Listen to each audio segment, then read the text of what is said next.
explain to people that may not understand in as short of a version as you can why it's important to shut down this DEI stuff in these universities. Yep. For somebody out there listening just doesn't understand it beyond surface level. Yep. DEI, diversity, equity, and inclusion, is a set of ideas that got turned into offices in universities, offices in big corporations, that basically teach people that there's a constant class of oppressed folks, typically based on race, and that we have to totally change society and how we think about society in order to help these oppressed folks. And the danger with that ideology is that you end up demonizing other people because of the color of their skin. So that's why you see this term whiteness as a negative term used over and over in DEI offices. And not only do we end up demonizing some people because of things like the color of their skin, but we also teach another group of people to think of themselves as constant victims.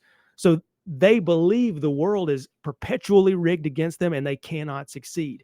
This is a very dangerous ideology that developed out in California in the mid 20th century. It spread across universities, government, and business, and we have to shut it down if we're going to have a good, productive society where everybody is treated fairly and everybody is told you can succeed if you work hard. And the irony with it is the people that it benefited the most were white women. Yeah, yeah. I totally agree. It didn't actually help with racial diversity at all. It helped white women and the LGBTQ folks more than anybody else. And it's like black people have kind of been the flag bearer for it. And I've heard that, I'm regurgitating what I've heard a lot of black people say here. Interesting. And That's black interesting. Democrats too, that have kind of seeing it and realizing, hey, we kind of ended up falling on the sword for this. And it looks really bad. And it makes us, now it has black people in positions when they get a position now, and this is one of the negative impacts, the unintended consequences. Yeah. Now, when a lot of people, and maybe I'm saying I'm guilty of it, because I know that's how this is going to be taken. You see a black person in a high-ranking job, why did they get that?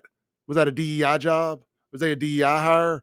And you don't want to think like that about people. But that's what this creates. That's right. I wouldn't want somebody to think, oh, he got that job because of something that was out of his control, the color of his skin. Absolutely, yeah. That's a really humiliating way to go through life, where you're constantly wondering if people are wondering whether you deserve the thing that you got. Yeah. And no matter how hard you work. Yeah, that's right. That's right. You really got to work twice as hard to prove a point when you already got the job. And I think that's one of the unintended side effects of this whole thing. And maybe it wasn't unintended, but it feels like it would have to be. Yeah. Because now, and I've heard a lot of my black friends speak up on this. Like, now, if I get a damn promotion, people think I just got it because I'm black. Yep. Or because I'm gay or whatever, when I actually earned it. That's just like anybody else. That's right. It really sucks. And it's been cloaked completely in these words that sound kind of nice, or used to sound kind of nice. Mm-hmm. How can you be against diversity? I actually got asked that question by a reporter in Mississippi. How can you be against diversity? I said, do you think I'm against diversity? Like, I'm in a biracial marriage. You think I'm against diversity? Like, come on, man, wake up. This is not about diversity. This is about indoctrinating people with a very dangerous, specific set of ideas that we have to shut down. And you are trying to keep that system going by pretending that it's just about a couple of nice sounding words. So there was a long time in Mississippi where everybody was afraid to point this stuff out, and you got yelled at if you even said the words that I just said. Mm-hmm. Now it's different. And I really do credit President Trump, because he came in and he said, this is what DEI is. I don't know what you've heard. This is what it does to the federal government, and we are shutting it down. And that's when a lot of the folks who were kind of confused or on the fence, they woke up and they started thinking, oh man, well, I trust the president and he's telling me this is bad.